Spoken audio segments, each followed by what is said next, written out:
Assalamualaikum warahmatullahi wabarakatuh.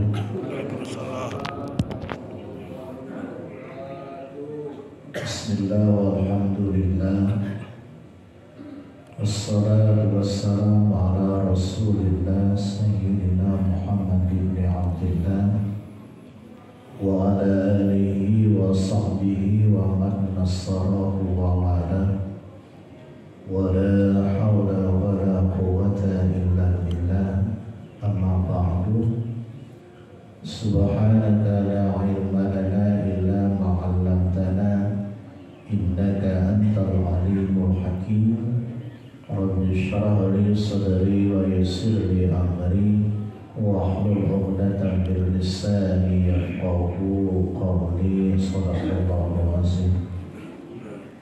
Bapak-bapak, ibu-ibu jamaah yang saya muliakan, alhamdulillah pagi hari ini kita bisa bertemu kembali melanjutkan kajian kita bersilaturahim, sholat subuh berjamaah bersama.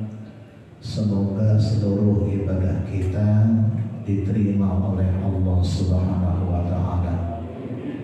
Semoga Allah Subhanahu wa Ta'ala memperkokoh, mempererat silaturahim di antara kita semua, sehingga kita semua semoga bersama-sama masuk ke surganya Allah Subhanahu wa Ta'ala.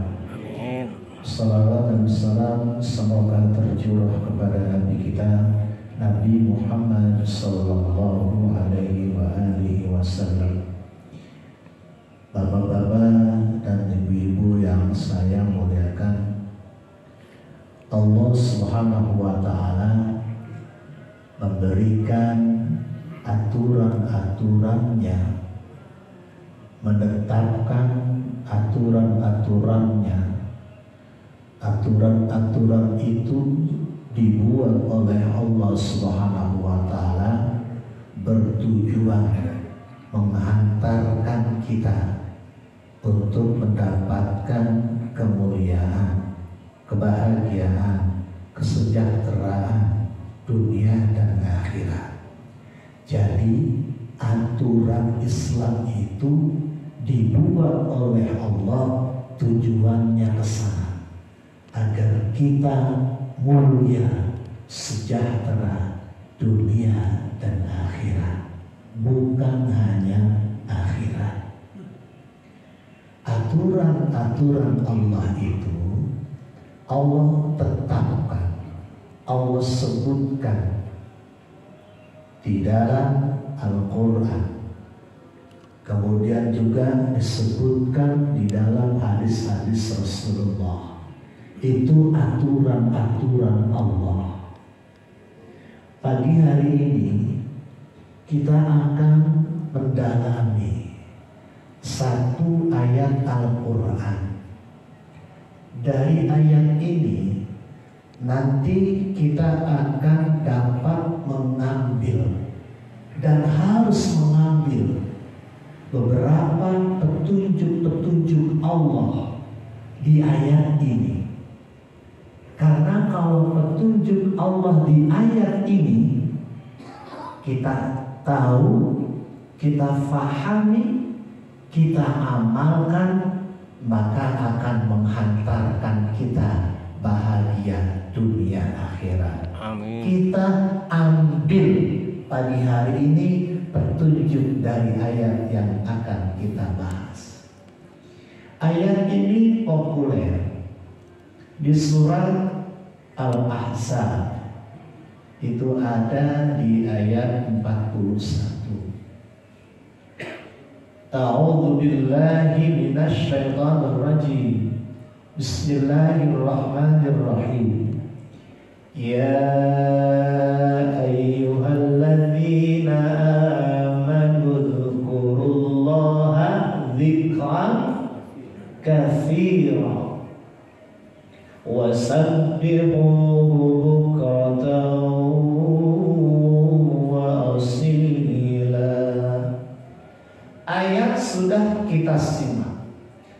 sudah kita baca, kita paham dan kita ambil petunjuk Allah di ayat ini. Harus kita ambil. Pertama, cara Allah memanggil. Ya ayyuhalladzina amanu. Semua kita tahu.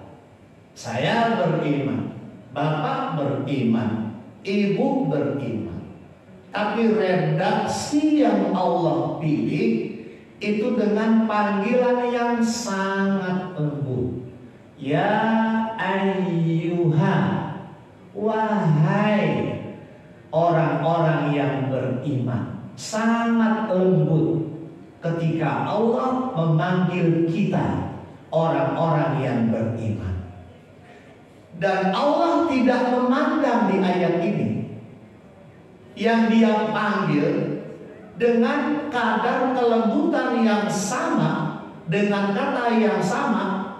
Tidak dilihat oleh Allah apakah imannya yang mantap atau imannya yang belum mantap. Semua dipanggil oleh Allah dengan redaksi yang sama, lembut.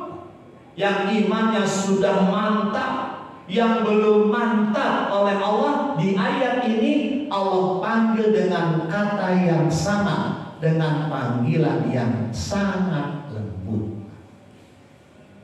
Apa petunjuk Allah di ayat ini, Bapak Ibu?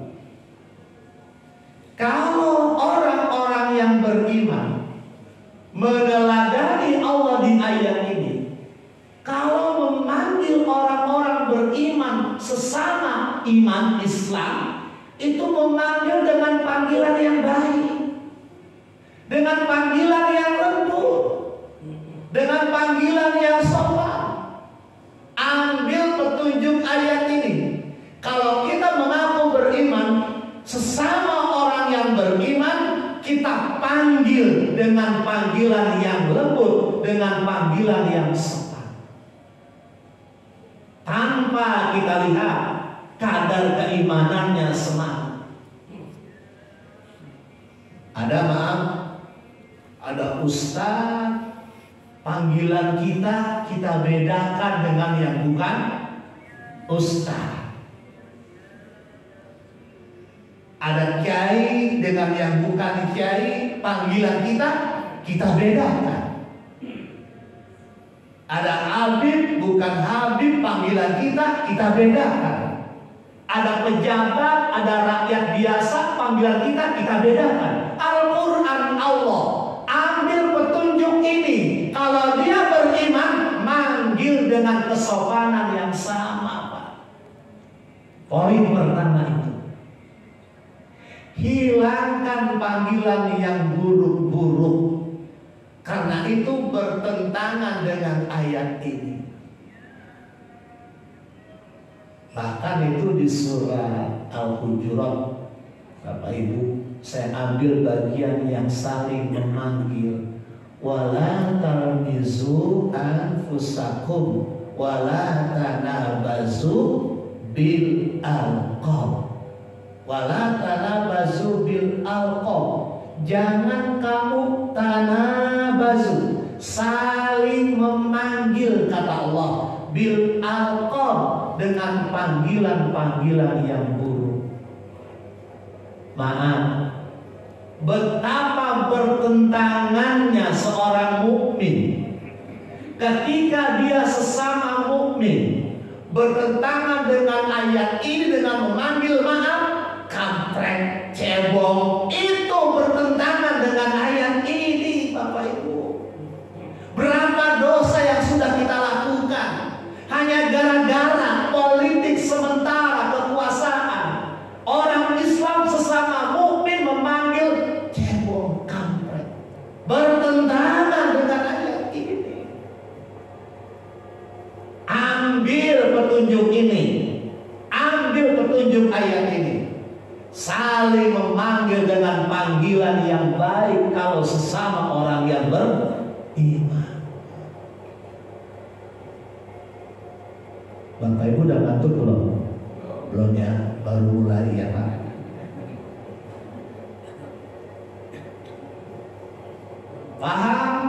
dan insya Allah akan kita amalkan.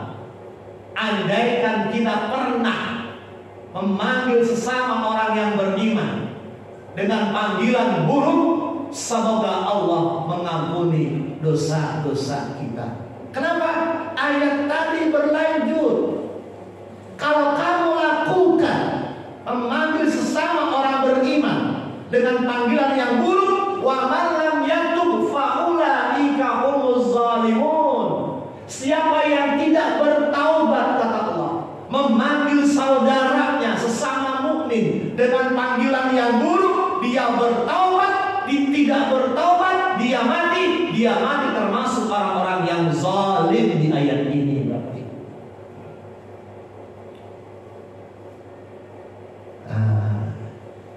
kita ambil petunjuk yang pertama di ayat ini. Jadi tidak dibedakan sesama beriman, intonasi, kata-kata dengan panggilan yang sama. Tidak dibedakan pahamnya apa. Mau pahamnya apa? Mau yang zikir habis sholat bersama-sama atau zikir masing-masing, panggil mereka dengan panggilan yang sama Pak di ayat ini. Sikapi mereka dengan sikap yang sama di ayat ini. Yang kunut, tidak kunut, panggil mereka dengan panggilan yang sama dengan yang lain. Ya ayyuhalladzina amanu. Kita lanjutkan Pak. Ibu, kita lanjutkan ya.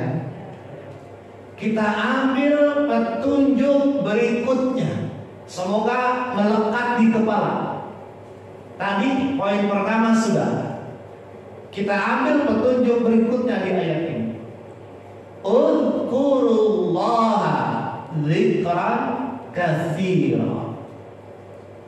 Petunjuk berikutnya, uzkurullaha.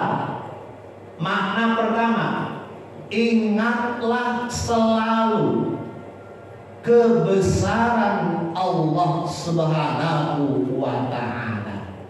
Dzikran katsira, dengan ingatan yang banyak, bukan kadang-kadang. Uzkurullaha dzikran katsira, ingatlah kebesaran Allah banyak-banyak. Ini perintah Allah.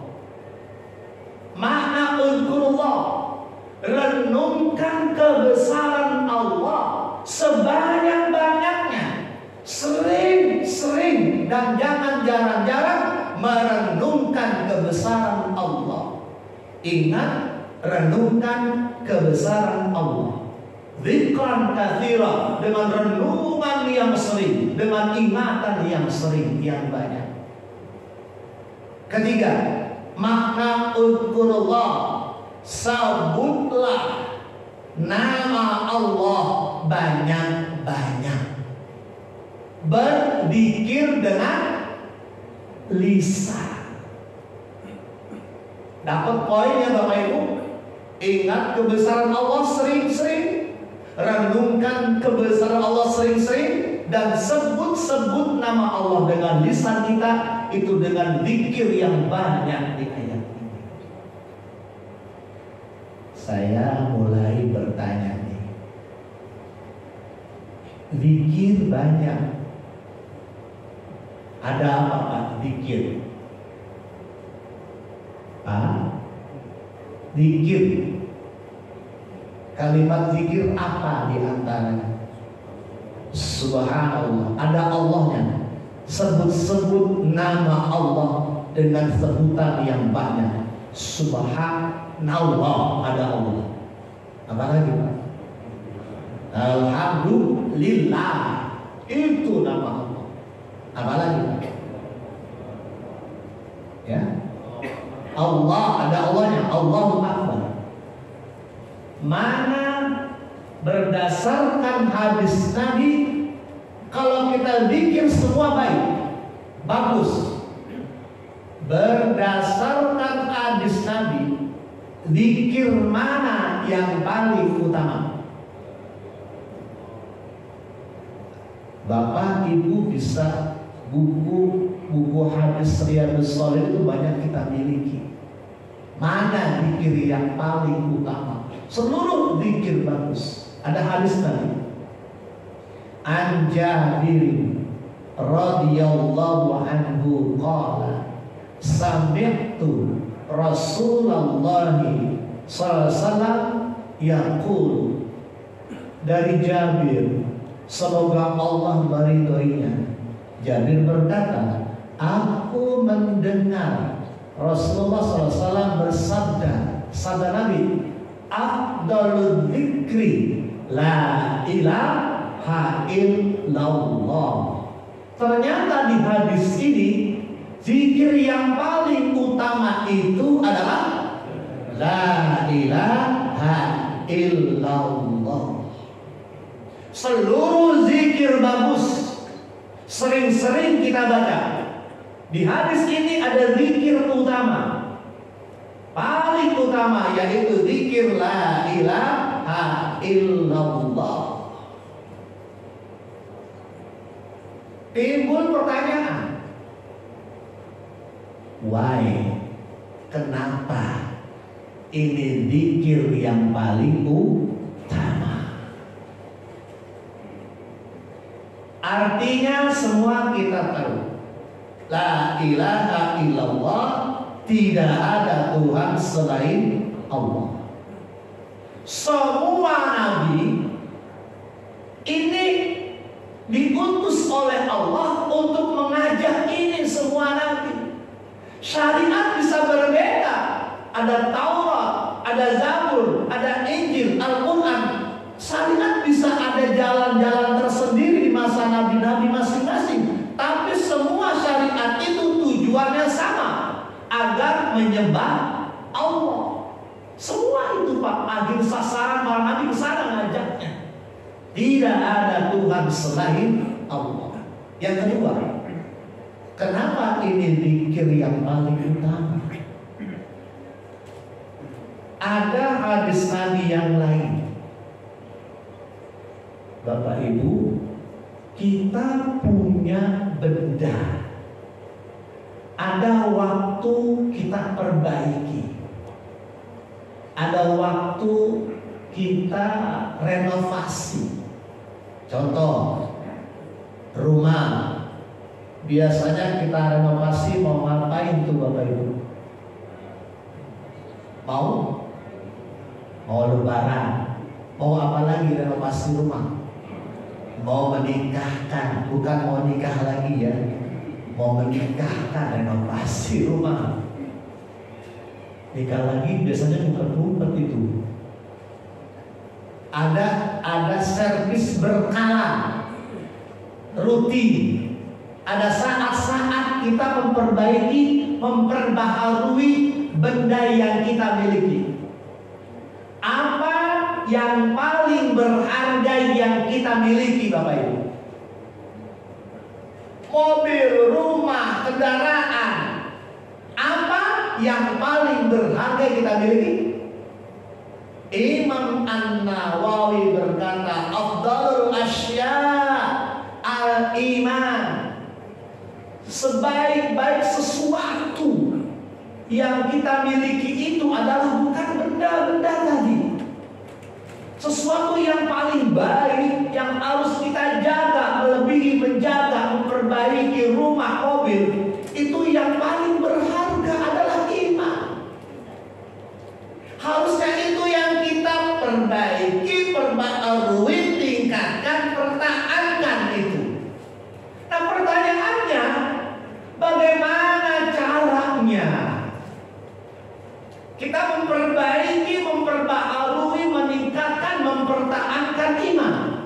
Karena iman katanya kadang-kadang turun, kayak dompet ya.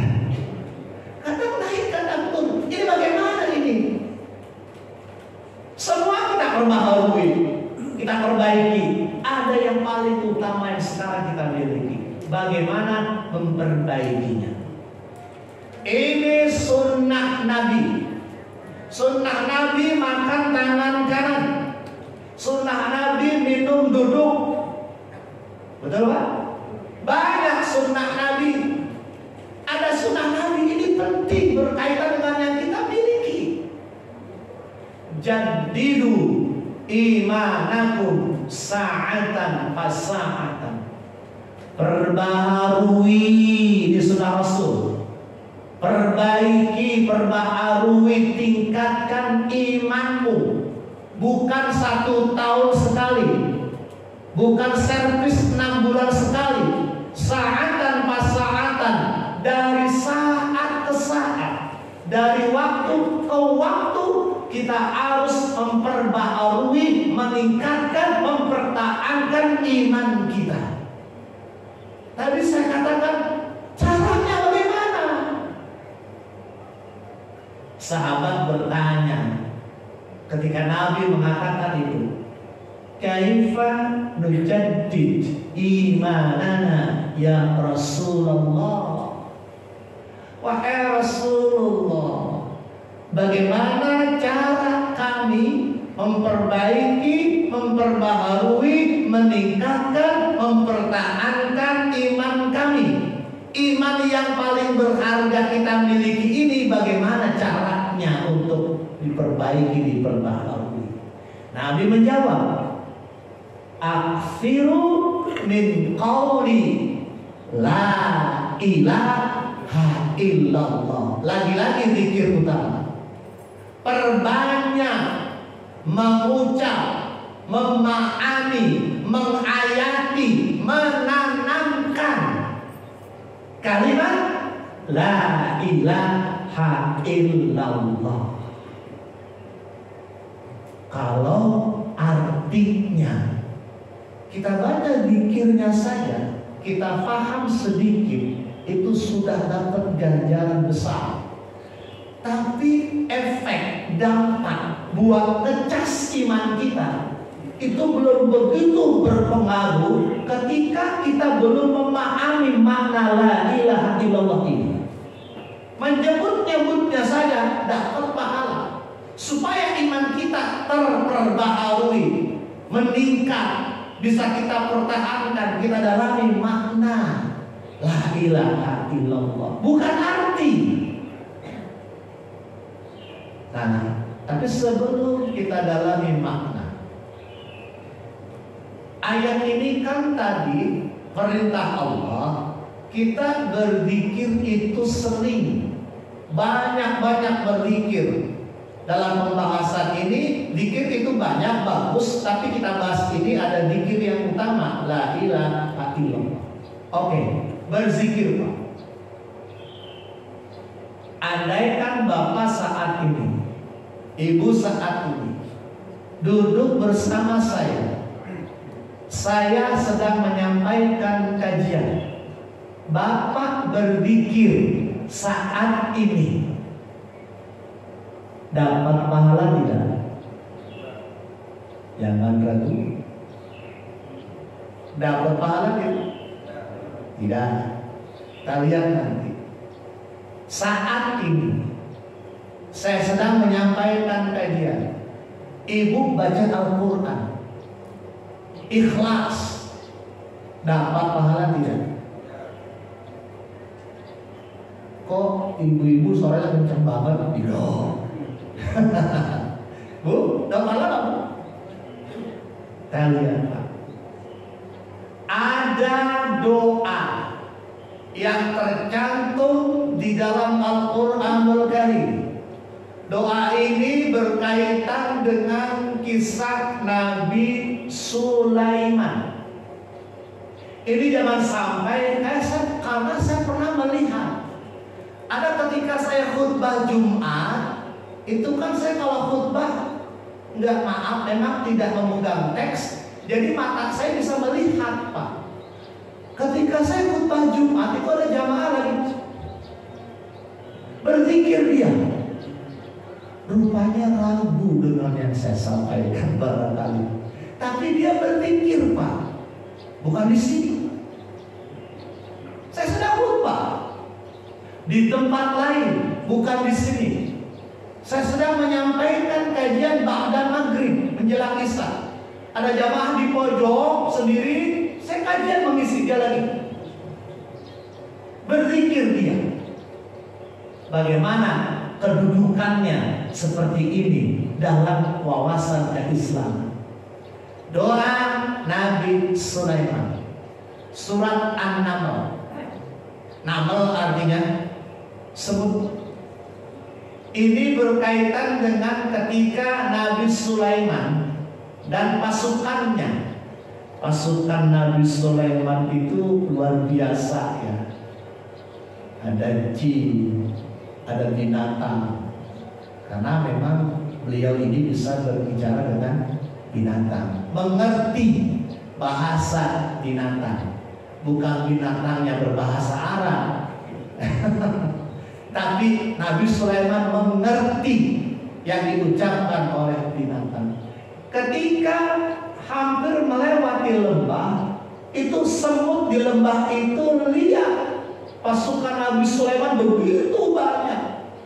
Seekor semut bilang ke semut yang lain, kita bersembunyi masuk ke lubang, karena kita kecil, jangan-jangan sampai nanti kita terinjak oleh Nabi Sulaiman dan pasukannya. Karena mereka tidak melihat, bukan sengaja menginjak, kita tidak terlihat bisa terinjak.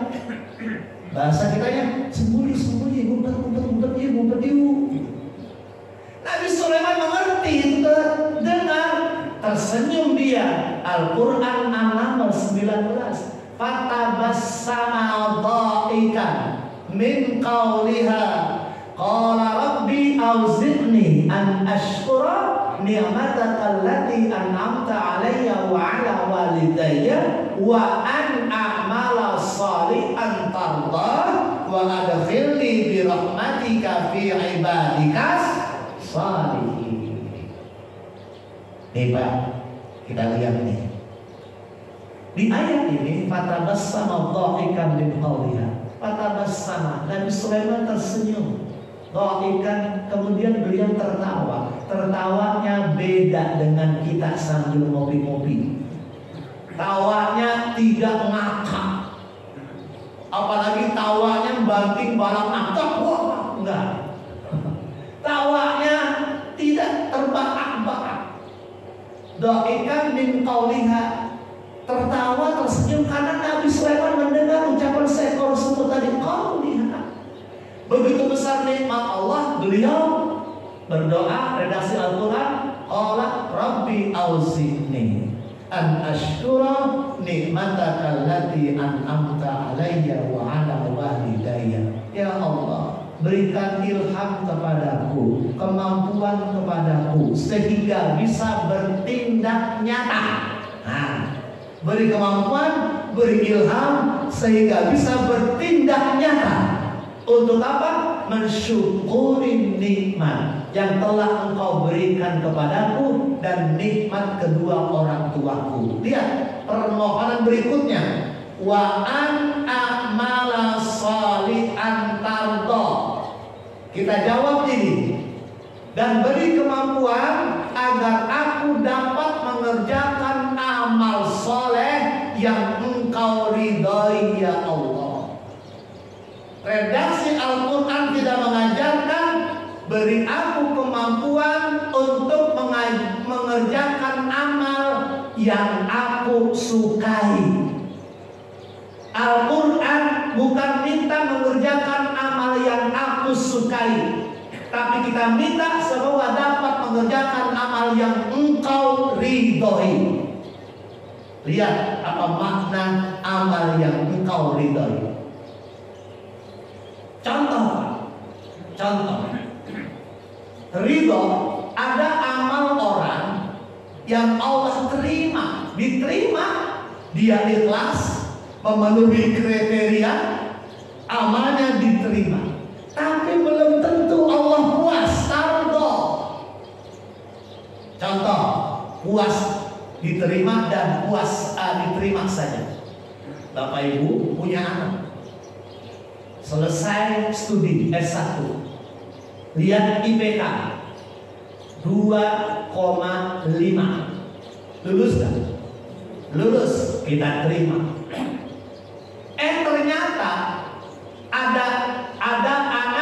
yang lain dari Bapak Ibu miliki, anak kedua lulus juga, IP-nya 4. Mana yang Bapak Ibu puas? IP-nya berapa?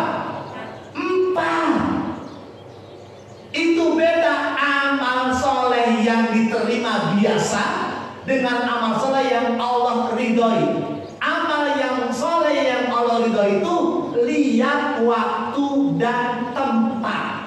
Ketika majelis ilmu sedang berlangsung, Bapak Ibu baca Al-Quran, Bapak Ibu sedang mengerjakan amal yang Bapak Ibu sukai, bukan yang Allah ridhoi, Pak. Diterima, tapi Allah gak puas. Kenapa? Kesempatannya beda, waktunya beda. Amal yang Allah ridhoi. Kenapa? Sedang majelis ilmu, kita sudah bahas keutamaannya, ada itu banyak sekali majelis ilmu. Contoh berikutnya, maaf, yang punya travel, maaf, travel umroh ya, semoga berkah, semoga sukses. Tapi saya sampaikan ayat ini. Ada orang sudah umroh 3 kali, dia akan umroh yang keempat. Tiba-tiba ada orang, saudara, famili, fakir miskin, butuh biaya pendidikan anaknya, pendidikan sekolah anaknya, saudaranya butuh biaya besar. Mau masuk studi berapa? 15 juta. Kemudian bapak ini mulai ragu. Saya kalau umroh yang keempat, kalau jadi berangkat. Tapi ini ada orang saudara minta dibantu untuk biaya pendidikan. Bapak pergi umroh yang keempat, ikhlas, diterima nggak oleh Allah? Diterima. Tapi kalau Bapak pilih menolong orang yang tidak mampu tadi, itu amal yang Allah ridhoi. Allah puas dengan yang itu. Cari amal seperti itu.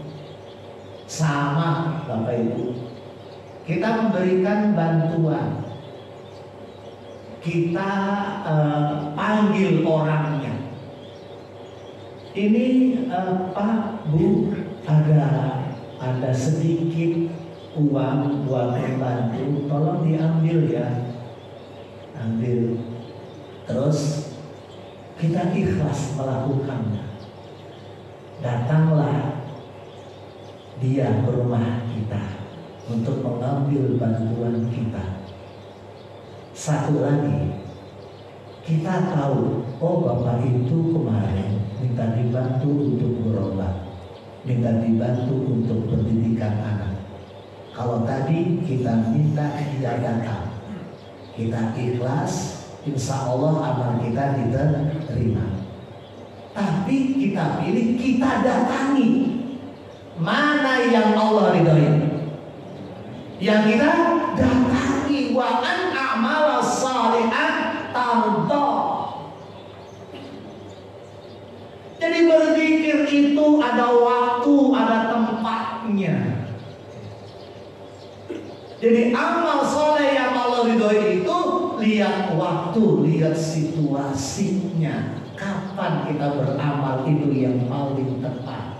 Itu redaksi wa an amala sholihan tarda. Semoga kita bisa melakukan amal bukan cuma sekedar diterima, tapi kita beramal yang Allah puas menerimanya, Allah ridho menerimanya, sesuai redaksi Al-Quran yang sudah saya sampaikan tadi.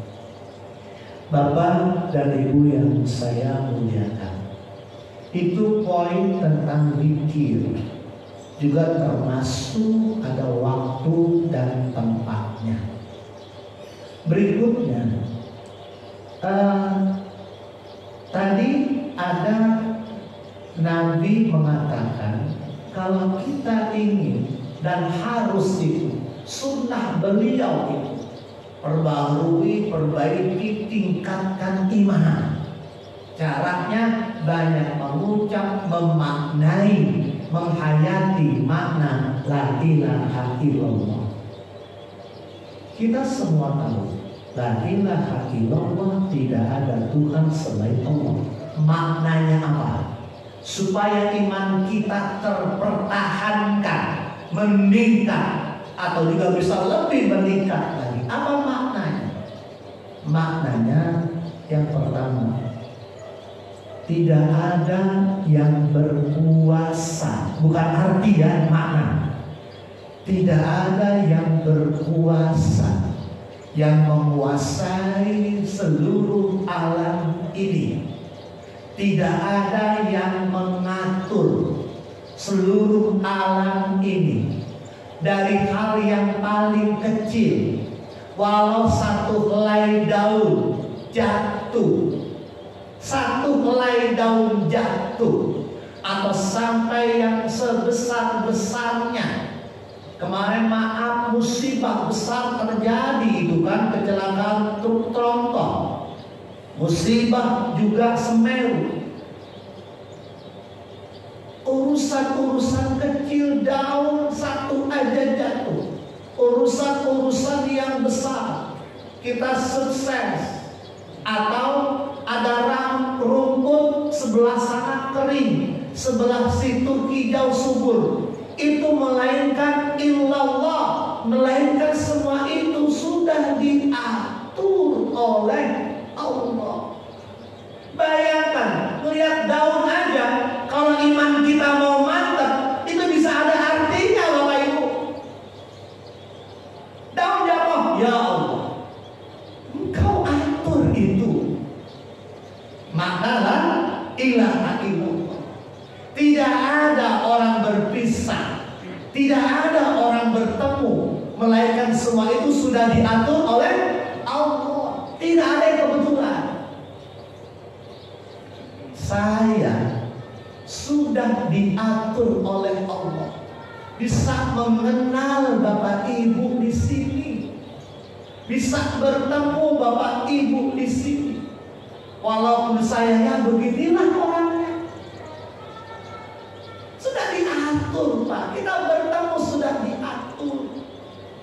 Saya tinggal di Cipayung, apa urusannya saya kemari-mari? Kalau bukan diatur oleh Allah. Bapak tinggal posisi tetangga dengan siapa, belum apa, itu semua sudah diatur oleh Allah. Semua sudah diatur. La ilaha illallah. Semua sudah diatur oleh Allah. Bahkan aturannya ada aturan yang sunnatullah. Contoh urusan kecil diatur oleh Allah. Daun jatuh, ada yang memang jatuh begitu saja, tidak ada angin, tidak tersentuh apa-apa. Itu inayatullah, jatuh begitu saja selai daun. Ada yang sunnatullah, Allah mengatur daun itu jatuh lewat apa? Ada angin yang kencang, diatur angin demikian kencang, daun jatuh. Ada kendaraan lewat, terkena bagian atap atas kendaraan, satu kena jatuh. Itu diatur juga oleh Allah. Bukan kebetulan kena kendaraan tadi jatuh. Enggak. Itu aturan Allah. Ada inayatullah, ada sunnatullah. Kita bertemu, ini sudah diatur oleh Allah. Ini semua sudah diatur oleh Allah. Iman kita akan terjaga, lihat apapun, kondisi apapun. Kemudian kita sambil nanti sholat isya ya Pak, dulu ya.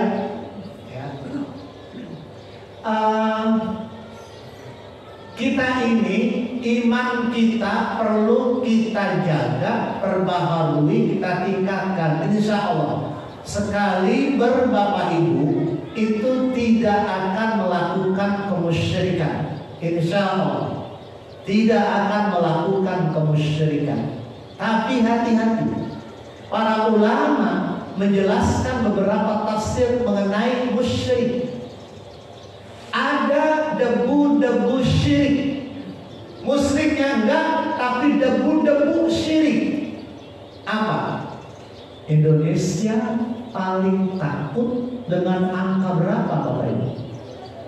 Angka 13. Nomor rumah 13. Waduh, kacau nih.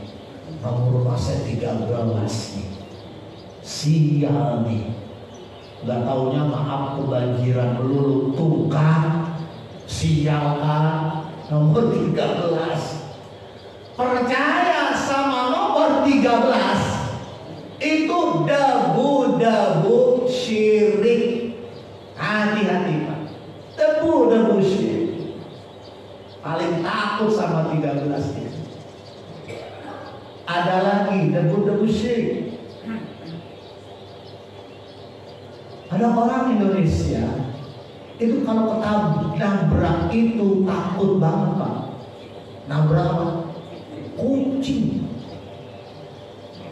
Nabrak kucing, turun gitu kan, terus dikuburkan. Kalau niatnya supaya sayang sama kucing, dorongan sayang sama kucing, dimakamkan, dikuburkan, itu bagus. Tapi kadang-kadang takut nabrak kucing. Takut apa Bapak Ibu? Nah, takut siang. Turunlah dia. Aduh. Kenapa? Takut sial. Padahal gak ada itu. Percaya dengan seperti tadi, itu debu-debu syirik. Kucing Pak, kita nih sama kucing, baru kakinya melangkah depan dikit jalan raya, kita udah mengerem. Coba ada mama ibu minta jalan, wen.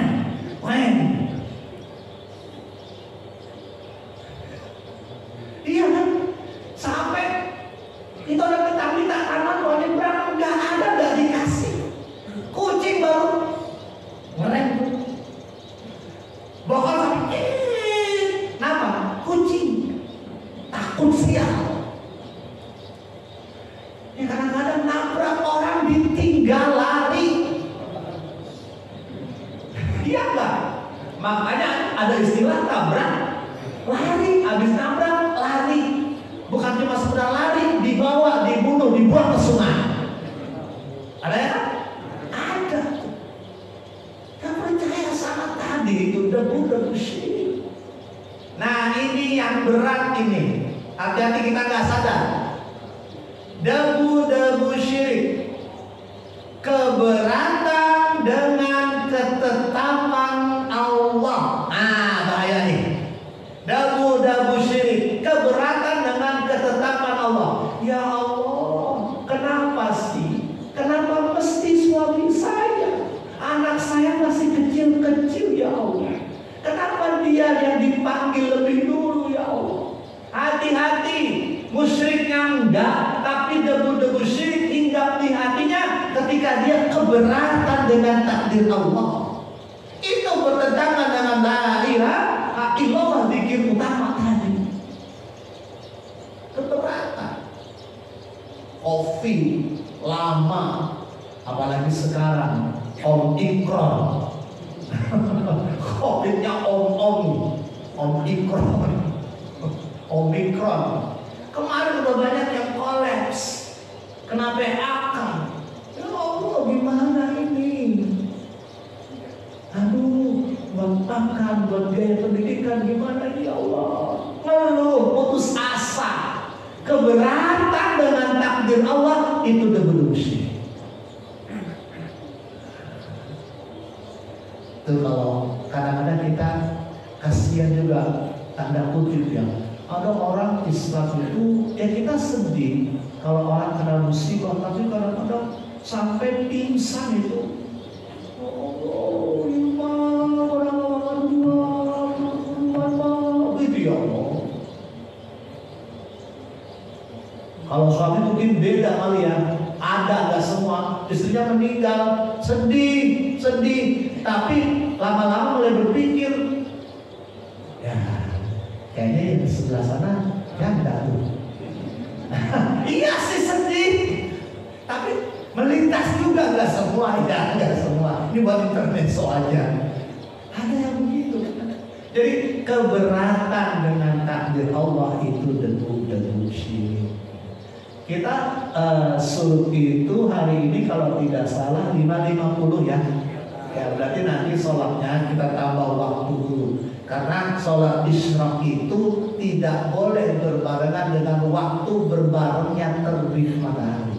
Ketika kita berbarengan dengan terbit matahari itu haram untuk sholat. Makanya sholat isyraq tambah dulu sekitar 15 atau 12 menit. Siap Bapak Ibu nih, ditambah nih sambil sholat isyraqnya. Sedikit lagi kalau begitu. Tadi caranya itu perbaharui Pak. Saya tambah berikutnya. Perintah zikir di ayat ini. Ada tafsir hadis sekarang. Afdhalul zikri la ilaha illallah. Tafsir hadis. Zikir yang paling nikmat adalah la ilaha illallah. Zikir yang paling nikmat adalah la ilaha illallah. Afdhalul zikri, zikir yang paling lezat adalah la ilaha illallah. Pertanyaannya, bagaimana ketika kita berzikir ini terasa lezat, terasa nikmat, terasa afdhalu di hadis ini? La ilaha, tidak ada ilaha tafsir hadis. Tidak ada tempat hati bergantung kecuali Allah. Maka pertama, tidak ada tempat hati bergantung kecuali Allah. Salahnya seseorang, hidupnya split, hidupnya kadang-kadang kacau rohaninya, karena ia berhenti bergantung kepada manusia. Berhenti bergantung kepada manusia itu yang menyebabkan orang stres. Terasa nikmat itu kalau zikir kita maknai tidak ada tempat hati bergantung kecuali Allah. Tidak akan kecewa dicampakkan karena bukan dia gantungan saya. Tidak akan kecewa dilempar, dicemooh. Bukan saya tidak bergantung dengan dia, saya bergantung dengan Allah. Tidak kecewa, tidak dipuji. Luar biasa peran kita di masyarakat, di masjid. Tidak kecewa kita tidak dipuji. Kenapa? Tempat hati bergantung Engkau ya Allah, bukan mereka ya Allah. La ilaha illallah. Afdal.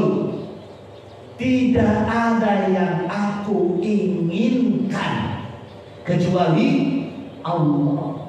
Apa? Nikmat kita, banyak keinginan kita dalam hidup. Ingin apa Pak? Ingin kaya, pasti. Ya kan? Ingin sehat, iya. Ingin jabatan, ada. Ingin punya ini, punya itu, banyak keinginan kita. Tapi ujungnya tidak ada yang kita inginkan dalam hidup ini kecuali Allah. La ilaha illallah.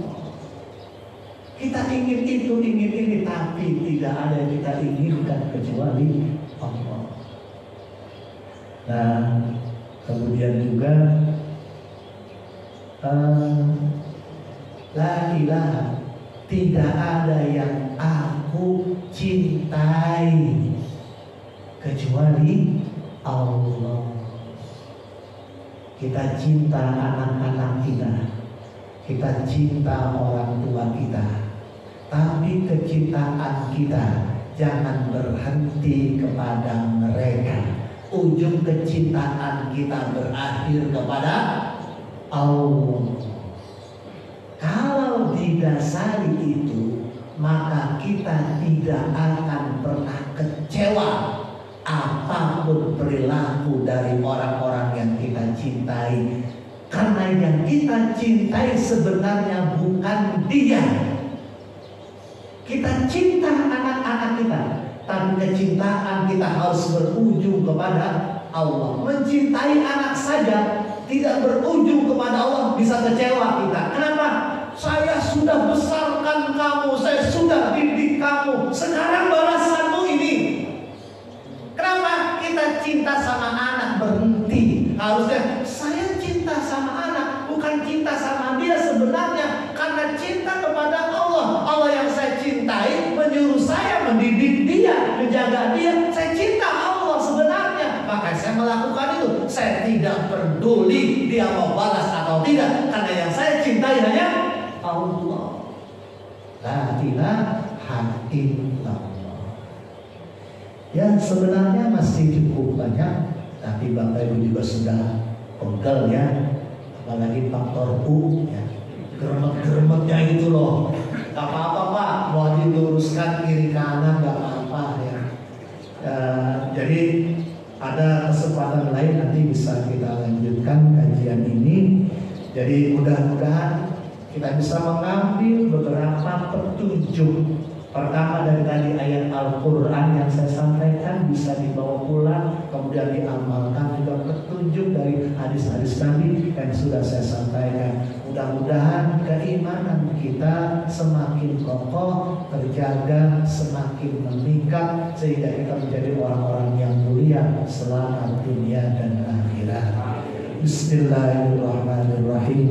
Alhamdulillahirabbil alamin. Allahumma shalli wa sallim wa barik ala sayyidina Muhammad wa ala ali sayyidina Muhammad. Rabbana zidna ilman nafi'an wa aqlan kamila wa fahman zakiyya wa rizqan halalan katsiran mubarakan. Rabbana atina fid dunya hasanah wa fil akhirati hasanah wa qina adzabannar. Assalamualaikum warahmatullahi wabarakatuh. Waalaikumsalam warahmatullahi wabarakatuh. Alhamdulillah, terima kasih Ustaz. Kemudian jawab ya silahkan berempati dan berbagi kepada para jamaah supaya telah mengirimkan hidangan kita untuk kita dipandu sama di anak pagi. Semoga Allah Subhanahu wa taala menerima ada usulan sangat baik dari jamaah dari kita. Coba kita simak. Diusulkan, dimohon keikhlasan bagi jamaah yang berniat